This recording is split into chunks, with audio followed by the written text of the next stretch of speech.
বিসমিল্লাহির রহমানির রহিম। জাতীয় বিশ্ববিদ্যালয়ের অনলাইন ক্লাসে সবাইকে স্বাগতম।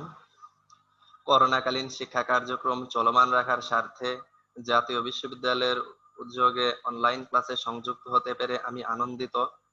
সবাইকে স্বাস্থ্যবিধি মেনে চলার আহ্বান জানাচ্ছি। আমি মোহাম্মদ আসাদুজ্জামান, প্রভাষক, রসায়ন বিভাগ, তেজগাঁও কলেজ, ঢাকা। জাতীয় বিশ্ববিদ্যালয়ের স্নাতক সম্মান প্রোগ্রামের 242807 এই বিষয় কোডের নিউক্লিয় রসায়নের নিউক্লিয়ার বিক্রিয়া এই অধ্যায়টি নিয়ে আলোচনা করব। আজকে আমাদের লেকচার নাম্বার 6। আমি আবারও সবাইকে স্বাগত জানাচ্ছি।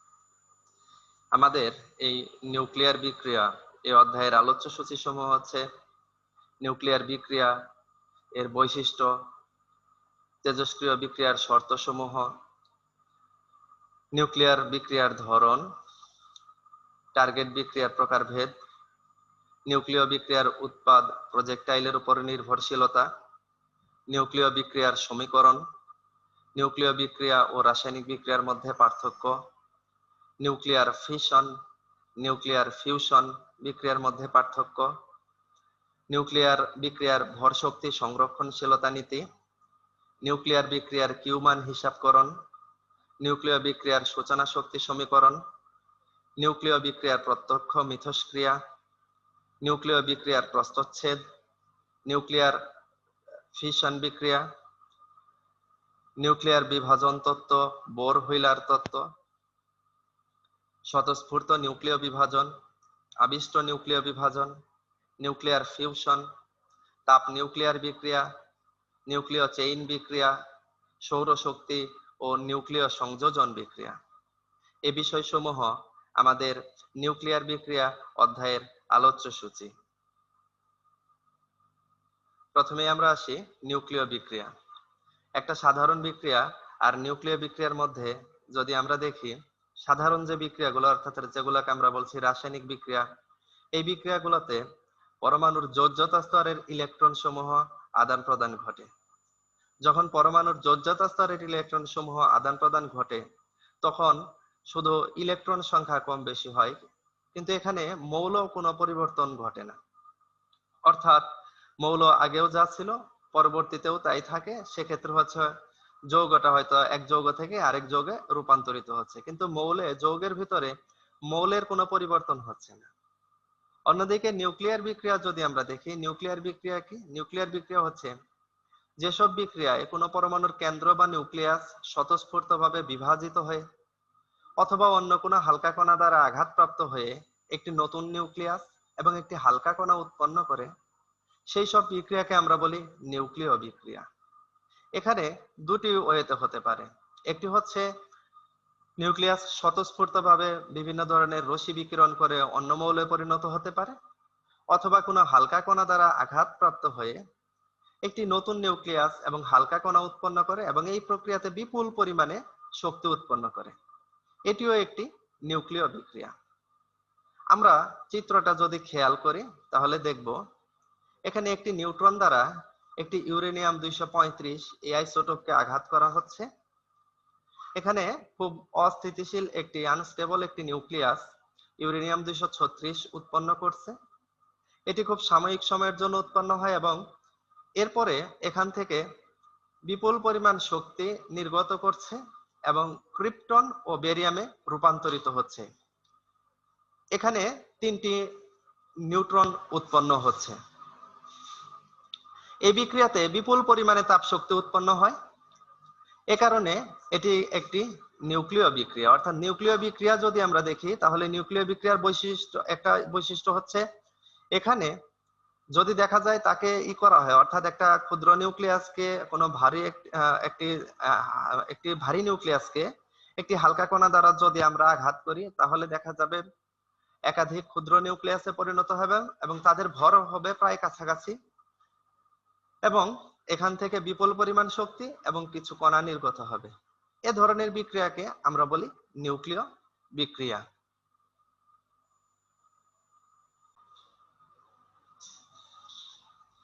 নিউক্লিয় বিক্রিয়ার বৈশিষ্ট্যগুলো যদি দেখি, অর্থাৎ এই যে আমরা যাদেরকে বলছি আমরা নিউক্লিয় বিক্রিয়ার বৈশিষ্ট্যগুলো যদি দেখি তাহলে দেখবো নিউক্লিয় বিক্রিয়ার কি কি বৈশিষ্ট্য।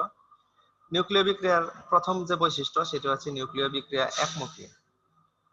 এটা অর্থাৎ এখানে উৎপাদ যে নিউক্লিয়াসটাকে এটা পূর্বাবস্থায় ফিরিয়ে আনা যায় না। অন্যদিকে আমরা সাধারণ যে রাসায়নিক বিক্রিয়াগুলো দেখি, সাধারণ রাসায়নিক বিক্রিয়া একমুখীও হতে পারে, উভমুখীও হতে পারে। এটা হচ্ছে এই নিউক্লিয় বিক্রিয়ার একটা বৈশিষ্ট্য।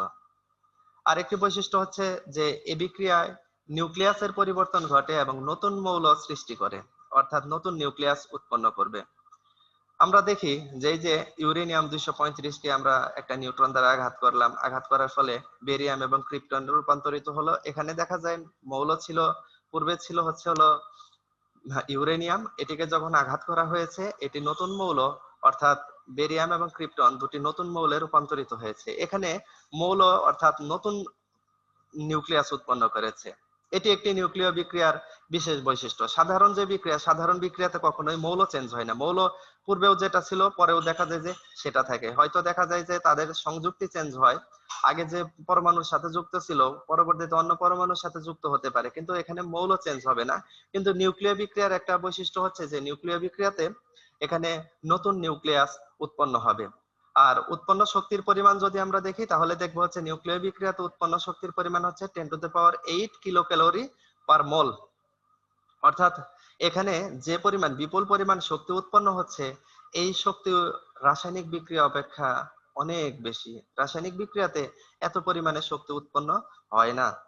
তারপর হচ্ছে যে কোনো উচ্চ ক্ষমতা সম্পন্ন কণা দ্বারা একটা টার্গেট নিউক্লিয়াস হচ্ছে যে নিউক্লিয়াসটাকে আঘাত করা হবে তাকে আমরা বলি হচ্ছে টার্গেট নিউক্লিয়াস। একটা উচ্চ ক্ষমতা সম্পন্ন কণা দ্বারা একটি টার্গেট নিউক্লিয়াসকে আঘাত করা হয়ে এই বিক্রিয়া দেখা যায় ঘটানো যায়, এটা একটা স্পেশাল বৈশিষ্ট্য। তারপর হচ্ছে যে এই বিক্রিয়ায় পরমাণুর নিউক্লিয়াস হতে আলফা, বিটা এবং গামা রশ্মি নির্গত হয়। অর্থাৎ এই নিউক্লিয় বিক্রিয়াতে বিভিন্ন ধরনের রশ্মি নির্গমন ঘটে। সেই কি কি রশ্মি? আলফা রশ্মি, বিটা রশ্মি এবং গামা রশ্মি। আরেকটি হচ্ছে যে এটি একটি চেইন বিক্রিয়া এবং যদি নিয়ন্ত্রণ না করা যায় তাহলে বিপর্যয় অবধারিত। এটি আমাদের বিশেষভাবে মনে রাখতে হবে, কারণ নিউক্লিয়ার বিক্রিয়াগুলা একটা চেইন বিক্রিয়া। এবং এখানে যদি দেখা যায় যে একটা নিউক্লিয়ার বিক্রিয়া যখন শুরু হয় এভাবে চেইন রিঅ্যাকশন চলতে থাকে এবং প্রতিবার বিক্রিয়াতে বিপুল পরিমাণ শক্তি উৎপন্ন হওয়ায় এটাকে যদি নিয়ন্ত্রণ করা না যায় তাহলে এখানে বিপর্যয় অবধারিত। আর হচ্ছে হলো যে বিক্রিয়ক ও উৎপন্ন পদার্থের মোট চার্জ ও মোট ভর সংখ্যা সমান থাকে। অর্থাৎ বিক্রিয়কের ক্ষেত্রে যতটুকু ভর এবং মোট চার্জ যা থাকবে উৎপাদের ক্ষেত্রেও মোট ভর এবং মোট চার্জ সমান থাকে। তারপরে হচ্ছে যে তেজস্ক্রিয় মৌলের সাথে যদি সাধারণ মৌলের বিক্রিয়া ঘটানো হয় তাহলে উৎপন্ন যে যৌগ আছে ওই যৌগে মৌলের তেজস্ক্রিয়তার কোনো পরিবর্তন ঘটবে না। আমরা জানি রেডিয়াম একটা তেজস্ক্রিয় মৌল। এখন এটি যখন যৌগ গঠন করছে অর্থাৎ রেডিয়াম ক্লোরাইড যখন যৌগ গঠন করে তখন রেডিয়াম ক্লোরাইড যৌগেও এই রেডিয়ামের তেজস্ক্রিয়তাটা বিদ্যমান থাকে। এমন না যে রেডিয়ামের ভিতরে তার তেজস্ক্রিয়তা ছিল আর যখন যৌগ হয়ে গেছে রেডিয়াম ক্লোরাইড ওইখানে ওই রেডিয়ামটা আর তেজস্ক্রিয় নয়, ওই রেডিয়ামও তেজস্ক্রিয়। অর্থাৎ এটা একটা বৈশিষ্ট্য যে তেজস্ক্রিয়তা যে ধর্মটা আছে এটা দেখা যাবে যে তাদের এই সবসময়ের জন্য রয়ে যায়। নিউক্লিয় বিক্রিয়া যে কোনো ধরনের হোক না কেন এই বিক্রিয়াতে বিপুল পরিমাণে শক্তি বিমুক্ত করবে। এখানে দেখা যাবে যে বিমুক্ত শক্তির পরিমাণটা হবে অনেক বেশি। আর আরেকটি হচ্ছে যে উৎপন্ন যে পদার্থগুলো আছে উৎপন্ন পদার্থের সাথে নতুন কণার সৃষ্টি হয়। অর্থাৎ যখন যে পদার্থগুলো উৎপন্ন হবে তার সাথে সাথে নতুন কণার সৃষ্টি হচ্ছে। নিউক্লিয় বিক্রিয়ায় দেখা যায় যে নতুন মৌলের সৃষ্টি হয়। আরেকটি বিষয় হলো যে বাহ্যিক তাপমাত্রা, চাপ, আলো ইত্যাদি অনুঘটক নিউক্লিয় বিক্রিয়ার উপর কোনো প্রভাব বিস্তার করতে পারে না। একটা নিউক্লিয় বিক্রিয়া যদি চলতেছে এখানে আমরা বাইরে থেকে তাপমাত্রা বাড়াই বা কমাই কোনো প্রভাব নাই।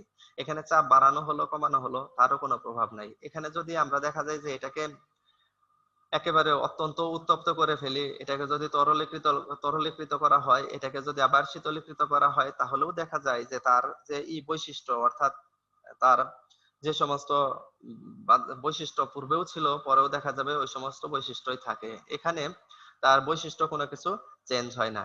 এই সমস্ত বৈশিষ্ট্যগুলোই হচ্ছে নিউক্লিয় বিক্রিয়ার বৈশিষ্ট্য।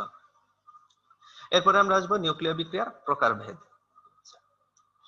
এই যে নিউক্লিয় বিক্রিয়ার প্রকারভেদ অর্থাৎ নিউক্লিয় বিক্রিয়াগুলোকে এগুলাকে আমরা দুটি দৃষ্টিকোণ থেকে বিভক্ত করতে পারি। একটি হচ্ছে নিউক্লিয়াসের পরিবর্তন অনুসারে শ্রেণীবিভাগ, আর একটি হচ্ছে আঘাতকারী কণার প্রকৃতি অনুযায়ী শ্রেণীবিভাগ।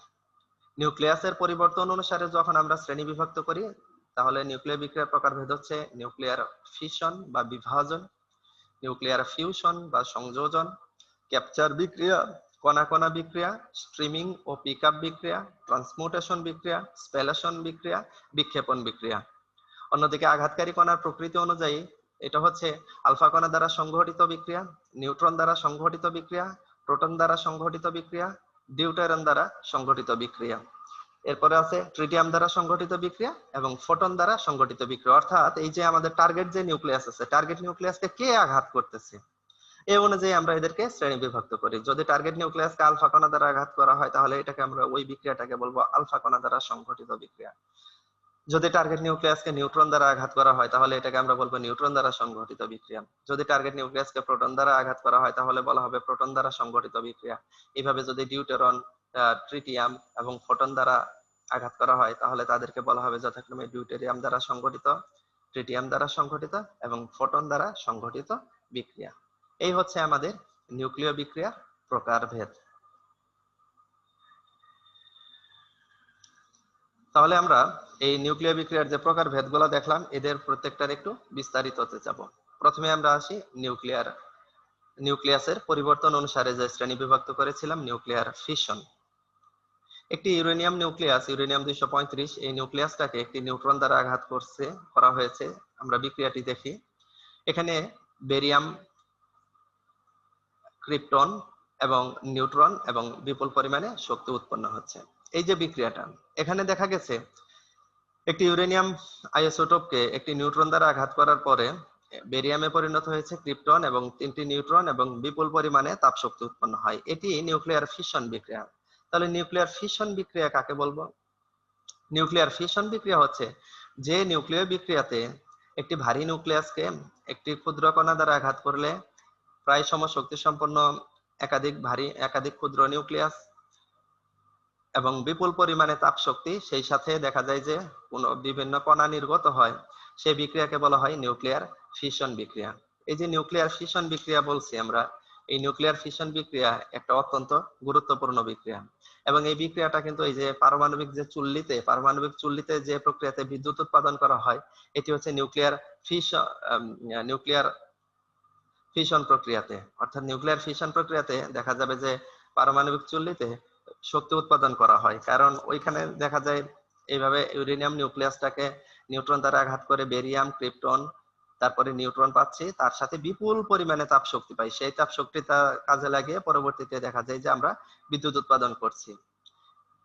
এজন্য ফিশন বিক্রিয়া অত্যন্ত গুরুত্বপূর্ণ এবং ফিশন বিক্রিয়াতে সাধারণ যে রাসায়নিক বিক্রিয়াগুলো আছে তাদের তুলনায় কয়েক গুণ পরিমাণে শক্তি উৎপন্ন হয়।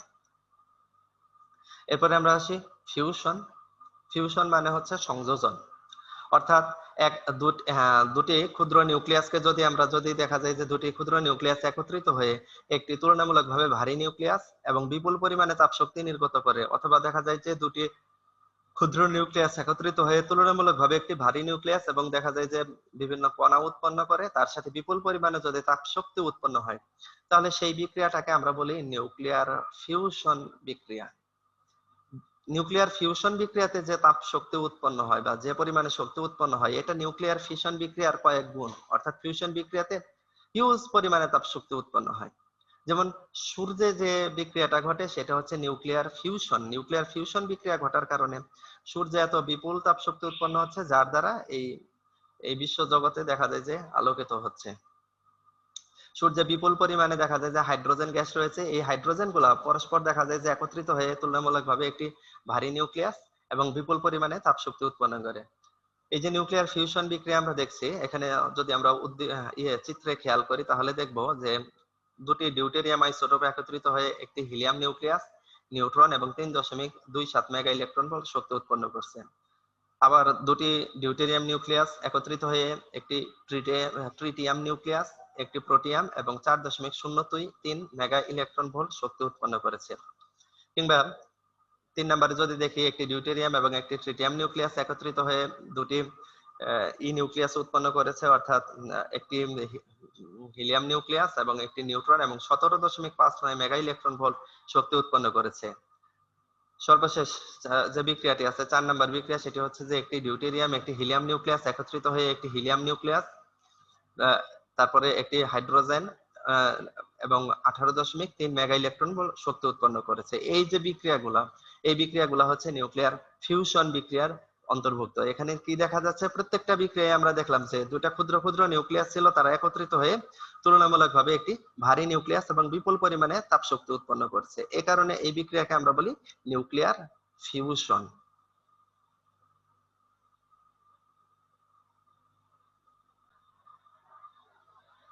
ক্যাপচার বিক্রিয়া। ক্যাপচার বিক্রিয়াটার আগে সংজ্ঞাটা যদি দেখি, যে নিউক্লিয় বিক্রিয়ায় আঘাতকারী কণা লক্ষ্যবস্তু কর্তৃক শোষিত হবার পর উৎপাদ নিউক্লিয়াস ছাড়া অন্য কোনো কণা নিঃসৃত হয় না বা শুধু গামা রশ্মি নির্গত হয়, তাকে আমরা বলি ক্যাপচার বিক্রিয়া। বিষয়টা কি, যে এখানে হচ্ছে যে নিউক্লিয় বিক্রিয়ায় দেখা যাবে যে আঘাতকারী কণা লক্ষ্যবস্তু কর্তৃক আগে প্রথমে শোষিত হবে, শোষিত হবার পর উৎপাদ নিউক্লিয়াস ছাড়া অন্য কোনো কণা, অর্থাৎ উৎপাদ যে নিউক্লিয়াসটা আছে এই কণাটা, এটা ছাড়া অন্য কোনো কণা নিঃসৃত হয় না বা গামা রশ্মি নিঃসৃত হয়, তাকে আমরা বলি ক্যাপচার বিক্রিয়া। এখানে যদি আমরা উদাহরণ দেখি, ইউরেনিয়াম 238 এই নিউক্লিয়াস একটি নিউট্রন কণা শোষণ করে ইউরেনিয়াম 239 এ পরিণত হয়েছে। পরবর্তীতে এটি গামা রশ্মি নির্গমন করে ইউরেনিয়াম 239 একটি আইসোটোপ সৃষ্টি করছে। ইউরেনিয়াম 235 একটি নিউট্রন কণা দ্বারা আঘাত করা হয়েছে। দেখা গেছে যে ইউরেনিয়াম 236 আইসোটোপটি উৎপন্ন করেছে।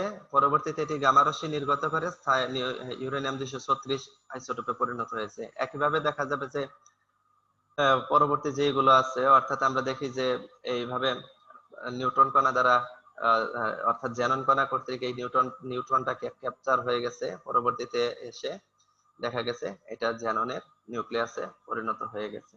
এই যে বিক্রিয়াগুলা, এগুলা প্রত্যেকটাই ক্যাপচার বিক্রিয়ার উদাহরণ। স্প্যালেশন বিক্রিয়া। স্প্যালেশন বিক্রিয়া হচ্ছে যে মধ্যম পারমাণবিক ভর বিশিষ্ট মৌলের নিউক্লিয়াসকে দ্রুত গতি সম্পন্ন কণা দ্বারা আঘাত করার ফলে তা বহু খণ্ডে বিভক্ত হয়, এটি স্প্যালেশন বিক্রিয়া নামে পরিচিত।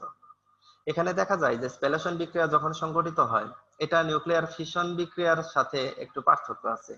ফিশন বিক্রিয়াতে আমরা হচ্ছে তুলনামূলকভাবে একটি ভারী নিউক্লিয়াসকে একটা ক্ষুদ্র কণা দ্বারা আঘাত করি এবং প্রায় কাছাকাছি শক্তি সম্পন্ন দুটি ক্ষুদ্র নিউক্লিয়াসে পরিণত হবে এবং এখানে বিপুল পরিমাণে তাপ শক্তি উৎপন্ন হবে। অন্যদিকে স্প্যালেশন বিক্রিয়াটা কি? স্প্যালেশন বিক্রিয়াটা হচ্ছে যে এখানে পারমাণবিক ভর হবে মধ্যম পারমাণবিক ভর বিশিষ্ট মৌলের। মধ্যম পারমাণবিক ভর বিশিষ্ট মৌলের নিউক্লিয়াসকে যদি আমরা দ্রুত গতি সম্পন্ন কণা দ্বারা আঘাত করি, তার ফলে এটা বহু খণ্ডে বিভক্ত হবে এবং এটা হচ্ছে স্প্যালেশন বিক্রিয়া। এখানে পারমাণবিক ভরটা গুরুত্বপূর্ণ। এখানে মধ্যম পারমাণবিক ভর বিশিষ্ট মৌলের নিউক্লিয়াসকে আমরা কোনো কণা দ্বারা আঘাত করে তারপরে হচ্ছে এই বিক্রিয়াটা সংঘটিত করি। আরেকটা বিষয় হচ্ছে যে স্প্যালেশন বিক্রিয়া কিন্তু কোনো চেইন বিক্রিয়া নাই। ফিশন বিক্রিয়া যেরকম চেইন বিক্রিয়া, এটা দেখা যায় যে ক্রমাগত চলতেই থাকে, কিন্তু স্প্যালেশন বিক্রিয়া এরকম চেইন বিক্রিয়া নয়। এরপর হচ্ছে ট্রান্সমুটেশন বিক্রিয়া। ট্রান্সমুটেশন বিক্রিয়া কি? ট্রান্সমুটেশন হচ্ছে বিক্রিয়ায় উৎপাদ নিউক্লিয়াস ও টার্গেট নিউক্লিয়াসের ভর সংখ্যা 3 বা 4 এককের বেশি পার্থক্য থাকে না। অর্থাৎ এটা একটা, এই যে ট্রান্সমুটেশন বিক্রিয়া উৎপাদ নিউক্লিয়াস ও টার্গেট নিউক্লিয়াসের ভর সংখ্যা 3 ও 4 এককের বেশি থাকে না। এই বিক্রিয়ায় প্রজেক্টাইলের শক্তি খুব বেশি হয় না, ঊর্ধ্বপক্ষে 50 মেগা ইলেকট্রন ভোল্ট। ট্রান্সমুটেশন বিক্রিয়ার মধ্যে আছে যেমন স্বাভাবিক ট্রান্সমুটেশন বিক্রিয়া, তারপরে আছে হলো কৃত্রিম ট্রান্সমুটেশন বিক্রিয়া।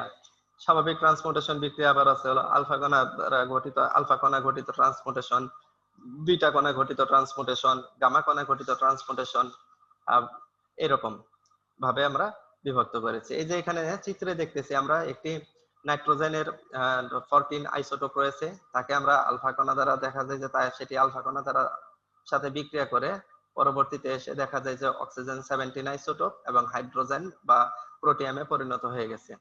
এই যে বিক্রিয়াটা, এটা একটা ট্রান্সমুটেশন বিক্রিয়া, বা এখানে অক্সিজেন 17 তে পরিণত হয়েছে আর একটি প্রোটনে পরিণত হয়েছে। এই যে বিক্রিয়াটা, এটা একটা ট্রান্সমুটেশন বিক্রিয়া। বিক্ষেপণ বিক্রিয়া। বিক্ষেপণ বিক্রিয়া হচ্ছে যে এই ধরনের বিক্রিয়ায় প্রজেক্টাইল ও পলাতক নির্গত কণা একই, ফলে টার্গেট ও উৎপাদ একই নিউক্লিয়াস। এটা খেয়াল করবো। আবার বলছি যে বিষয়টা কি, যে এই ধরনের বিক্রিয়ায় প্রজেক্টাইল ও পলাতক যে নির্গত কণা দুইটা একই হবে এবং টার্গেট ও উৎপাদ একই নিউক্লিয়াস। যেমন আমরা দেখি এখানে নাইট্রোজেন 14 আইসোটোপ রয়েছে, তার সাথে হিলিয়াম, অর্থাৎ এটাকে যদি আমরা আলফা কণা ধরি, আলফা কণার সাথে বিক্রিয়া করে প্রথমে দেখা যায় যে ফ্লোরিন 18 এ পরিণত হয়েছে, এরপর এটি আবার আলফা কণা নির্গমন করে আবার নাইট্রোজেনে, অর্থাৎ নাইট্রোজেন 14 এ পরিণত হয়ে গেছে। একইভাবে অক্সিজেন 16 আইসোটোপটি ডিউটেরিয়ামের সাথে বিক্রিয়ায় প্রথমে ফ্লোরিন 18 এ পরিণত হয়েছে, এরপর আবার এটি ডিউটেরিয়াম কণা নির্গমন করে তারপর আবার অক্সিজেন 16 এ পরিণত হয়েছে। এখানে দেখো এই বিক্রিয়ার ক্ষেত্রে এই যে প্রজেক্টাইল যেটা আছে, প্রজেক্টাইল অর্থাৎ এই বিক্রিয়ার ক্ষেত্রে হচ্ছে হলো আমাদের হলো যেটা বলা হয়েছে যে প্রজেক্টাইল যেটা আছে, প্রজেক্টাইল এবং নির্গত কণা দুইজনে হচ্ছে সেম, এবং ফলে যে টার্গেট নিউক্লিয়াস যেটা আছে, টার্গেট নিউক্লিয়াস এবং উৎপাদ দুইটা সেম সেম হয়েছে। অর্থাৎ আমাদের এটা খেয়াল করব যে এখানে বিক্ষেপণ বিক্রিয়ার ক্ষেত্রে প্রজেক্টাইল এবং পলাতক কণা একই হবে, আর টার্গেট এবং উৎপাদ নিউক্লিয়াসও, অর্থাৎ টার্গেট এবং উৎপাদ এই দুইটা যেমন সেম হবে, আবার প্রজেক্টাইল এবং পলাতক কণা এই দুটা সেম হবে। এরপর হচ্ছে স্ট্রিপিং ও পিকআপ বিক্রিয়া। স্ট্রিপিং ও পিকআপ বিক্রিয়া কি, যে ট্রান্সমুটেশনের অনুরূপ, তবে তাদের যৌগ প্রক্রিয়া ভিন্ন। যৌগ গঠনের মাধ্যমে ট্রান্সমুটেশন বিক্রিয়া সংঘটিত হয়, অপরদিকে প্রত্যক্ষ মিথস্ক্রিয়ার মাধ্যমে স্ট্রিপিং ও পিকআপ বিক্রিয়া সংঘটিত হয়। যখন লক্ষ্যবস্তু প্রজেক্টাইল হতে দুই একটি নিউক্লিয়াস গ্রহণ করে তখন তাকে স্ট্রিপিং বিক্রিয়া বলে। অন্যদিকে যদি প্রজেক্টাইল কণা লক্ষ্যবস্তু হতে দুই একটি কণা নিয়ে যায় তখন তাকে প্রজেক্টাইল বিক্রিয়া বলে। আবার বলতেছি, যদি লক্ষ্যবস্তু প্রজেক্টাইল হতে, অর্থাৎ প্রজেক্টাইল যেটা হচ্ছে যে আক্রমণকারী যেটা থাকবে, এই প্রজেক্টাইল হতে দুই একটি নিউক্লিয়াস গ্রহণ করে তখন তাকে স্ট্রিপিং বিক্রিয়া বলে।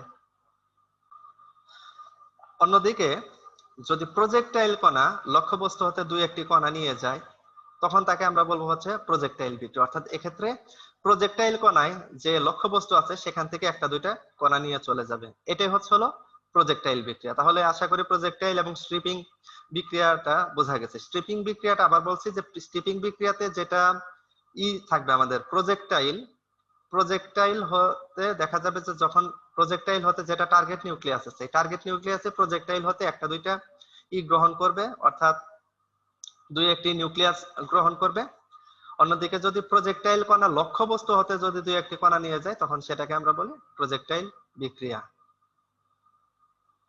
আঘাতকারী কণার প্রকৃতি অনুযায়ী আমরা যদি, অর্থাৎ আঘাতকারী কণার প্রকৃতি অনুযায়ী আমরা বিক্রিয়াগুলোকে ভাগ করেছি হলো আলফা কণা দ্বারা সংঘটিত বিক্রিয়া, বিটা কণা দ্বারা সংঘটিত বিক্রিয়া, তারপর আলফা কণা দ্বারা সংঘটিত বিক্রিয়া, প্রোটন দ্বারা সংঘটিত বিক্রিয়া, ডিউটেরন দ্বারা সংঘটিত বিক্রিয়া, এরকম বিভিন্ন ভাবে বিভক্ত করেছি। প্রথমে আমরা আসি আলফা কণা দ্বারা সংঘটিত বিক্রিয়া। আলফা কণা দ্বারা সংঘটিত বিক্রিয়া কি? আলফা কণা দ্বারা সংঘটিত বিক্রিয়া হচ্ছে যে এই ধরনের বিক্রিয়াতে এই টার্গেট নিউক্লিয়াসকে আলফা কণা দ্বারা আঘাত করা হয়, অর্থাৎ আমার টার্গেট যে নিউক্লিয়াস আছে, টার্গেট নিউক্লিয়াসকে আলফা কণা দ্বারা আঘাত করলে সেক্ষেত্রে হচ্ছে একাধিক পাওয়া যেতে পারে, অর্থাৎ একাধিক উৎপাদ পাওয়া যেতে পারে। যেমন এখানে এই নাইট্রোজেন 14 আইসোটোপটাকে আলফা কণা দ্বারা আঘাত করা হয়েছে, যার ফলে অক্সিজেন 17 আইসোটোপটি এবং একটি হাইড্রোজেন বা প্রোটনে পরিণত হয়ে গেছে।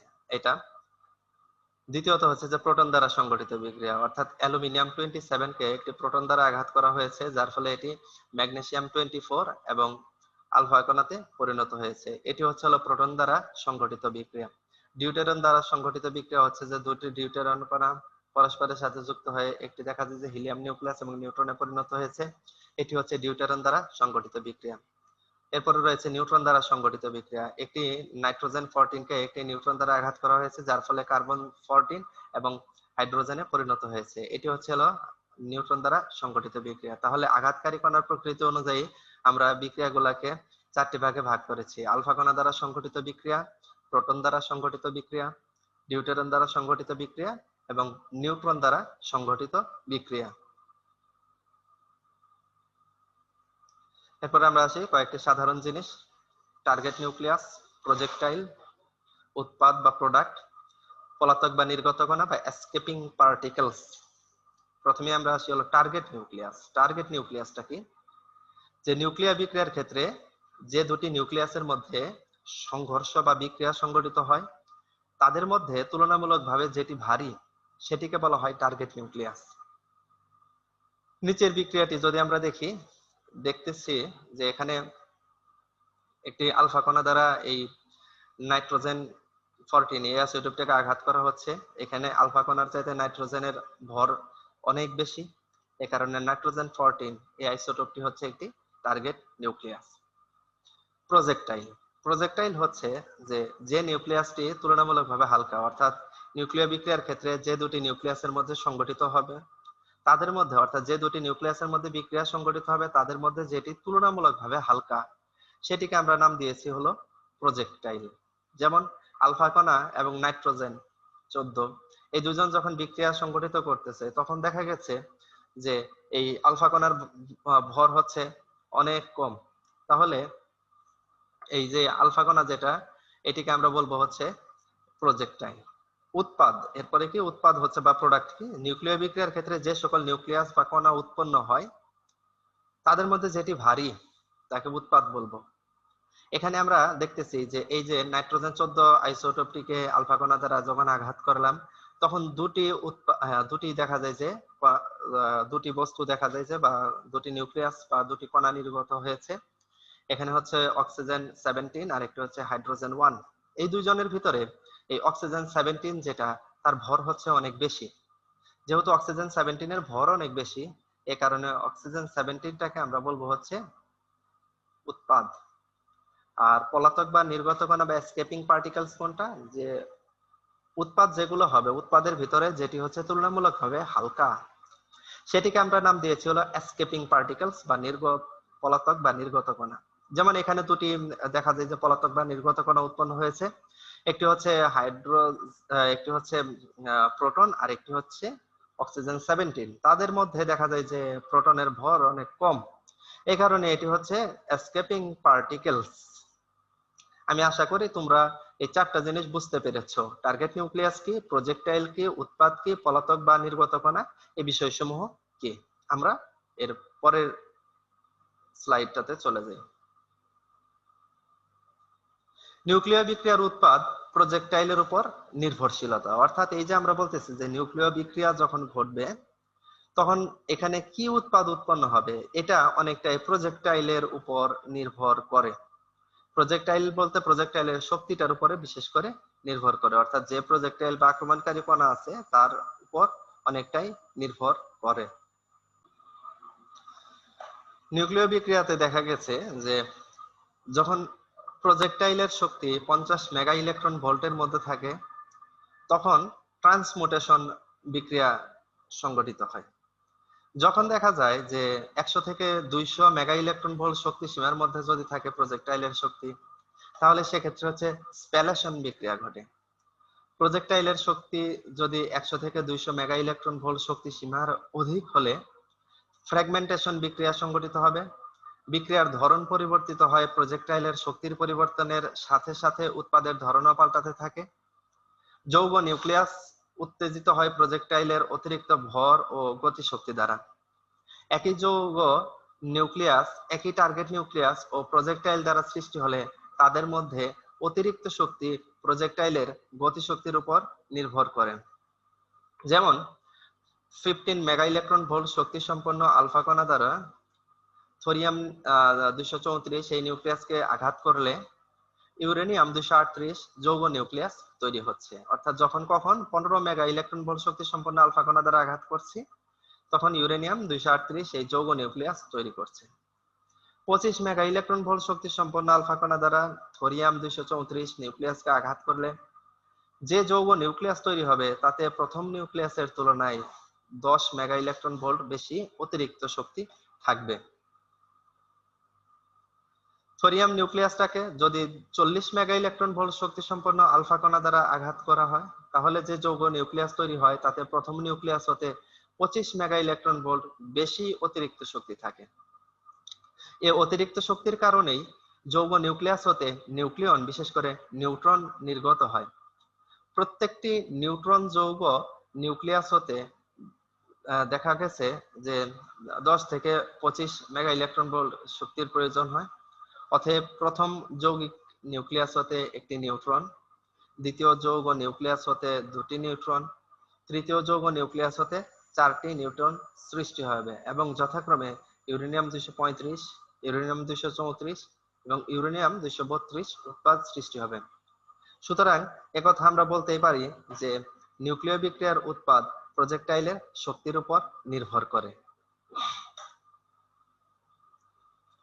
নিউক্লিয় বিক্রিয়ার যথার্থ প্রজেক্টাইল হিসেবে নিউট্রন।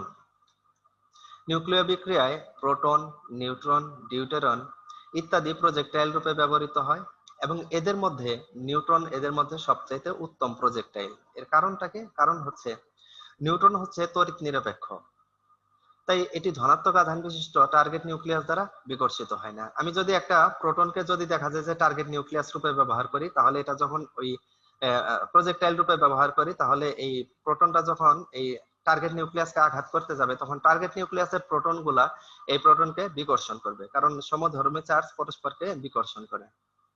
তাহলে যেটা হবে যে এখানে দেখা যাবে যে তো টার্গেট নিউক্লিয়াস দ্বারা যখন বিকর্ষিত হবে, তখন নিউক্লিয় বিক্রিয়াটা পরিপূর্ণভাবে নাও ঘটতে পারে। অন্যদিকে যদি আমরা আধান নিরপেক্ষ নিউট্রন যদি দেখা যায় যে নিউট্রন যদি থাকে, তাহলে সেক্ষেত্রে হচ্ছে টার্গেট নিউক্লিয়াস দ্বারা এটি বিকর্ষিত হবার কোনো সম্ভাবনা নেই। তাহলে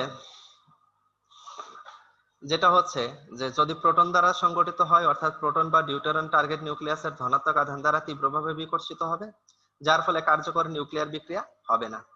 আবার কৃত্রিম নিউক্লিয় পরিবর্তনকালে প্রজেক্টাইল নিউট্রন দ্বারা নিউক্লিয়াসকে আঘাত করা হলে প্রথমে একটি অস্থায়ী সংযুক্ত নিউক্লিয়াস উৎপন্ন হয়। একটি ক্ষুদ্র কণা যেমন আলফা সংযুক্ত নিউক্লিয়াসটি নির্গত করে এবং নতুন নিউক্লিয়াসের সৃষ্টি হয়। তীব্র গতিসম্পন্ন হওয়ায় নিউট্রন অতি দ্রুত নিউক্লিয়াস ভেদ করে চলে যায়, তাই সংযুক্ত নিউক্লিয়াস গঠিত হয় না এবং কোনো নিউক্লিয় পরিবর্তন হয় না। নিউট্রন ধীরগতি সম্পন্ন হলে যতটুকু সময় নিউক্লিয়াসের মধ্যে জয় করে, তাতে যৌগ নিউক্লিয়াস গঠন সম্ভব, ফলে নিউক্লিয় পরিবর্তন ঘটে।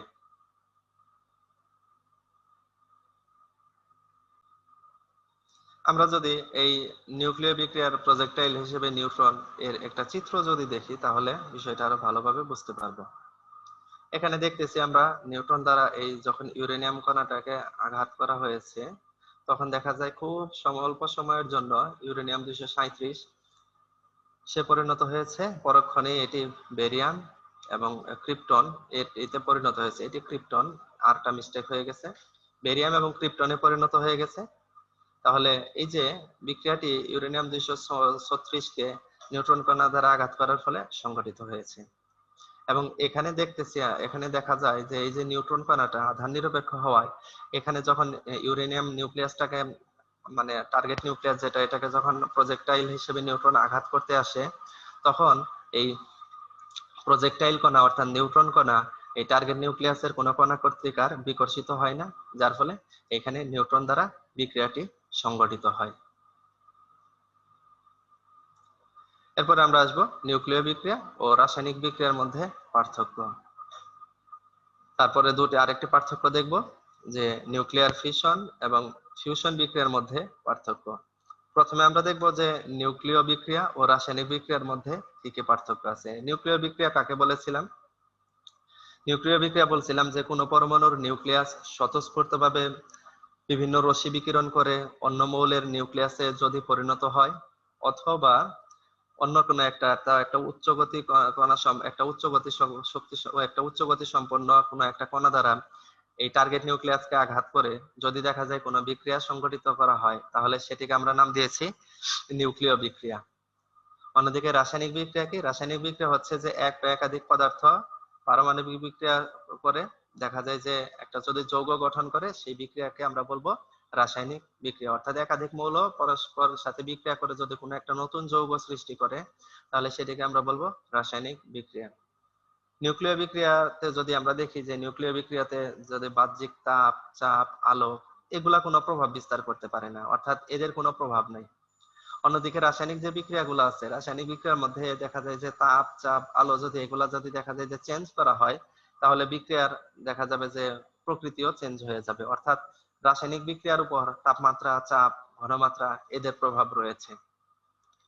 নিউক্লিয় বিক্রিয়াতে বিপুল পরিমাণে তাপ শক্তি উৎপন্ন হয়, এটা একটা নিউক্লিয় বিক্রিয়ার বিশেষ বৈশিষ্ট্য। নিউক্লিয় বিক্রিয়াকে এই জন্য শক্তি চুল্লিতে এই এই বিক্রিয়া ব্যবহার করা হয়। অন্যদিকে রাসায়নিক বিক্রিয়া যেটা আছে, রাসায়নিক বিক্রিয়াতে উৎপন্ন শক্তির পরিমাণ খুবই কম। অর্থাৎ নিউক্লিয় বিক্রিয়ার সাথে যদি কম্পেয়ার করি, তাহলে দেখবো রাসায়নিক বিক্রিয়াতে উৎপন্ন শক্তির পরিমাণ অত্যন্ত নগণ্যই বলা চলে। নিউক্লিয় বিক্রিয়া হচ্ছে একমুখী, অর্থাৎ নিউক্লিয় বিক্রিয়াতে উৎপাদকে আর বিক্রিয়াকে রূপান্তরিত করা যায় না। অন্যদিকে রাসায়নিক বিক্রিয়া একমুখী, উভমুখী দুটোই হতে পারে। অর্থাৎ একমুখী রাসায়নিক বিক্রিয়া একমুখীও রয়েছে, উভমুখীও রয়েছে। নিউক্লিয় বিক্রিয়াতে যদি দেখা যায় যে আমাদের যেটা বলছিলাম যে নিউক্লিয় বিক্রিয়াতে নতুন মৌল সৃষ্টি হইতে পারে, এখানে নিউক্লিয়াসের পরিবর্তন হয়ে যায়, এ কারণে নতুন মৌল সৃষ্টি হতে পারে। অন্যদিকে যে রাসায়নিক বিক্রিয়া আছে, এখানে দেখা যায় যে নতুন যৌগ সৃষ্টি হতে পারে, কিন্তু নতুন কোনো মৌল সৃষ্টি হবে না, কারণ মৌলগুলা যেমন ছিল তেমনি থাকবে। এই হচ্ছে হলো সামগ্রিকভাবে আমরা যদি দেখি যে নিউক্লিয় বিক্রিয়া এবং রাসায়নিক বিক্রিয়ার মধ্যে পার্থক্য। এরপরের যে এটা আছে সেটা হচ্ছে নিউক্লিয়ার ফিশন এবং ফিউশন বিক্রিয়ার মধ্যে পার্থক্য, অর্থাৎ কোনটা ফিশন বিক্রিয়া, কোনটা ফিউশন বিক্রিয়া। নিউক্লিয়ার ফিশন হচ্ছে যে একটি তুলনামূলকভাবে ভারী নিউক্লিয়াসকে কোন ক্ষুদ্র কণা দ্বারা আঘাত করে একাধিক ক্ষুদ্র নিউক্লিয়াস এবং বিপুল পরিমাণে যদি তাপ শক্তি উৎপন্ন করা হয়, তাহলে সেই বিক্রিয়াকে আমরা বলি নিউক্লিয়ার ফিশন। আর নিউক্লিয়ার ফিউশন হচ্ছে যে দুটি তুলনামূলকভাবে ক্ষুদ্র নিউক্লিয়াস একত্রিত হয়ে যদি একটা বিরাট নিউক্লিয়াসে পরিণত হয়, একটা বড় আকারের নিউক্লিয়াসে পরিণত হয় এবং বিপুল পরিমাণে তাপ শক্তি নির্গত করে, তাহলে সেই বিক্রিয়াকে আমরা বলি হচ্ছে নিউক্লিয়ার ফিউশন।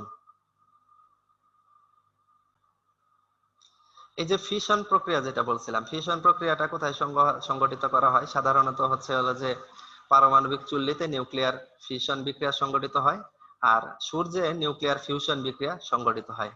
নিউক্লিয়ার ফিশন বিক্রিয়া যেটা, এটাকে নিয়ন্ত্রণ করা যায়, অন্যদিকে নিউক্লিয়ার ফিউশন বিক্রিয়া যেটা, এটাকে নিয়ন্ত্রণ করা যায় না।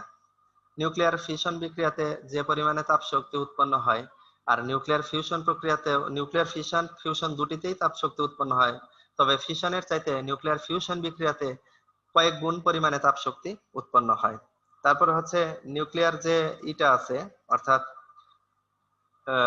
ফিশন যেটা বিভাজন বিক্রিয়া আছে, এই বিক্রিয়াতে প্রচুর নিউক্লিয় বর্জ্য অবশেষ থাকে, আর নিউক্লিয়ার ফিউশন বিক্রিয়াতে এরকম কোন নিউক্লিয়ার বর্জ্য অবশেষ থাকে না। এটা কিন্তু ফিশন এবং ফিউশনের মধ্যে একটা বড় পার্থক্য। তারপরে হচ্ছে যে বিভাজন যে প্রক্রিয়াটা বলছে, অর্থাৎ ফিশন প্রক্রিয়া, এই প্রক্রিয়াতে দেখা যায় যে পরমাণু বোমা তৈরি করা যায়, আর ফিউশন প্রক্রিয়ার মাধ্যমে হাইড্রোজেন বোমা তৈরি করা যায়। এই হচ্ছে সামগ্রিকভাবে নিউক্লিয়ার ফিশন এবং নিউক্লিয়ার ফিউশন বিক্রিয়ার মধ্যে পার্থক্য। এরপরে আমরা আসবো নিউক্লিয়ার বিক্রিয়ার ভর শক্তি সংরক্ষণশীলতা নীতি।